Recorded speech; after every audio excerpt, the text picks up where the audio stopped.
সনাতন গোস্বামী তিনি ভাবছেন যে আমি কি করব, রথের চাকায় প্রাণটা দিয়ে দেবো। তো মহাপ্রভু বলছেন সনাতন, হরিদাস হরিদাস, এই সনাতন পরের ধন নষ্ট করতে যাচ্ছে। এ আমাকে সমর্পণ করেছে, তাহলে এই শরীরটা, প্রাণটা আর কি ওর ওর না, এটা আমার। আমি এই শরীর দিয়ে কত কাজ করব, লুপ্ত তীর্থ উদ্ধার, বিভিন্ন এই বৈষ্ণব যে আচার অনুষ্ঠানের সমস্ত গ্রন্থ, কিন্তু এ অপরের ধন নষ্ট করতে চাচ্ছে।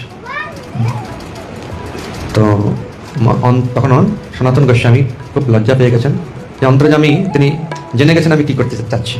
তো মহাপ্রভুর কথা বলে চলে গেলেন। হরিদাস ঠাকুর বললেন সনাতন তুমি অত্যন্ত ভাগ্যবান, তোমার দেহকে মহাপ্রভু তার নিজের সম্পত্তি বলে গ্রহণ করেছেন, কিন্তু আমার জন্ম বৃথা গেল, এই শরীর মহাপ্রভুর সেবায় লাগলো না। যেমন উভয় উভয় গণনীয়তা করছেন। তখন সনাতন গোস্বামী বলছেন যে আপনি আচার্য কেহ না করে প্রচার, প্রচার করেন কেহ না করে আচার, আচার প্রচার নামের দুই কার্য।